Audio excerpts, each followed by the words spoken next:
NIA ने पहलगाम आतंकी हमले को लेकर अपनी चार्जशीट दायर कर दी है। इस चार्जशीट ने हमले में पाकिस्तान की भूमिका उजागर कर दी। पाकिस्तान की साजिश, आरोपियों के रोल और सबूतों का पूरा ब्यौरा, सब कुछ इस चार्जशीट में मौजूद है।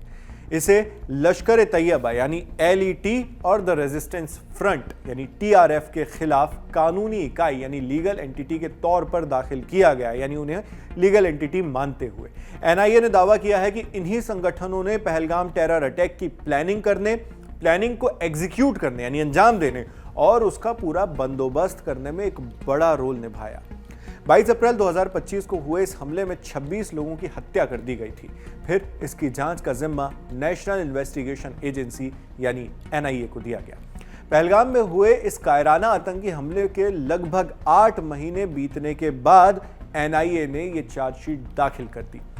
स्पेशल एनआईए कोर्ट में दाखिल इस चार्जशीट को एनआईए ने 7 आरोपियों के खिलाफ दाखिल किया है। इनमें पाकिस्तान बेस्ड प्रतिबंधित आतंकी संगठन लश्कर तैयबा यानी एलईटी और द रेजिस्टेंस फ्रंट यानी टीआरएफ भी शामिल हैं। हमले के बाद से ही लगातार खबरें आनी शुरू हो गई थी कि इन आतंकी संगठनों का इसमें एक्टिव रोल हो सकता है, मगर सबूत जुटाए जाने बाकी थे। यह भी एकदम साफ था कि हमले में पाकिस्तान का भी पूरा इन्वॉल्वमेंट है, लेकिन किस तरह यह पता लगाया जा रहा था। अब इस चार्जशीट ने पहलगाम टेरर अटैक में पाकिस्तान की साजिश को सामने ला दिया है। यह भी पता चल गया है कि किस आरोपी ने क्या भूमिका निभाई थी और साथ ही इन इन्वेस्टिगेशन थ्योरीज के सपोर्ट में सारे सबूतों का भी डिटेल में जिक्र है। इंडियन एक्सप्रेस की रिपोर्ट के मुताबिक एनआईए ने एलईटी और टीआरएफ को कानूनी इकाई यानी लीगल एंटिटी के रूप में आरोपी बनाया, जो मैंने आपको शुरुआत में भी बताया था, क्योंकि इन्हीं संगठनों ने हमले की योजना बनाई, उसके लिए सारी व्यवस्थाएं बनाई और अंजाम तक पहुंचाया भी। जाहिर है कि जब चार्जशीट में इतनी सारी जानकारियां हैं तो फिर वो काफी डिटेल्ड भी होगी। इसलिए ये चार्जशीट रिपोर्ट के मुताबिक कुल 1597 पन्नों की बनी है, 1597, जिसमें अन्य आरोपियों में पाकिस्तानी हैंडलर साजिद जट्ट का नाम भी शामिल है। साथ ही पाकिस्तान के मारे गए 3 आतंकी भी इसमें नामजद हैं। इन आतंकियों के नाम है फैसल जट्ट उर्फ सुलेमान शाह, हबीब ताहिर उर्फ जिब्रान और हमजा अफगानी।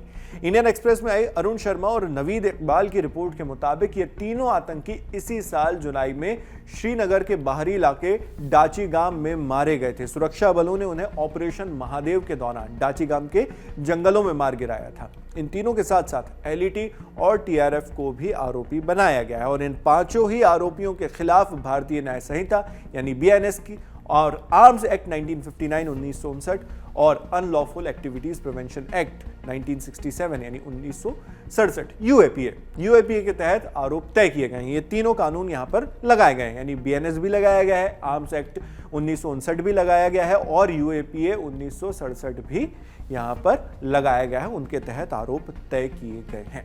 इसमें भारत के खिलाफ युद्ध छेड़ने से जुड़ी धाराएं लगाते हुए एनआईए ने 2 स्थानीय लोगों के खिलाफ भी चार्जशीट दायर की है। इन दोनों लोकल्स के नाम है परवेज अहमद और बशीर अहमद। परवेज और बशीर को इन्हें 22 जून को ही गिरफ्तार कर लिया गया था। इन दोनों पर आरोप है कि इन्होंने पहलगाम हमले में शामिल आतंकियों को पनाह दी। अब आतंकवाद के प्रमोटर्स और एक्टर्स को उनकी कायराना हमले का जवाब देने का सेकेंड लाइन ऑफ रिस्पॉन्स आगे बढ़ गया है। सेकेंड लाइन इसलिए क्योंकि फर्स्ट लाइन ऑफ रिस्पॉन्स तो मई महीने में ही किया जा चुका है, दिया जा चुका है, ऑपरेशन सिंदूर। आप जानते हैं कि पहलगाम आतंकी हमले के बाद भारत ने ऑपरेशन सिंदूर शुरू किया, जिसके तहत 7 मई को पाकिस्तान और पाकिस्तान ऑक्यूपाइड कश्मीर में मौजूद 9 आतंकी ठिकानों को निशाना बनाया गया था। जवाबी कार्रवाई में पाकिस्तान ने भारतीय इलाके में नागरिकों के रहने वाली जगहों और रिहायशी इलाकों को निशाना बनाने की कोशिश की। दोनों देशों के बीच सैन्य तनाव 10 मई तक जारी रहा, जिसके बाद फिर से डिप्लोमेसी का रास्ता अपनाया जाना शुरू हो जाता है।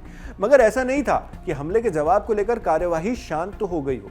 जांच एजेंसियां अपना काम लगातार करती रहीं और उसी सिलसिले में अब यह चार्जशीट से जुड़ी जानकारी आई है। इसमें आगे और भी जो बड़ी जानकारियां सामने आएंगी वो भी हम आप तक इसी तरह पहुंचाते रहेंगे। मैं हूं शेख नावेद, देखते रहिए दी ललन टॉप।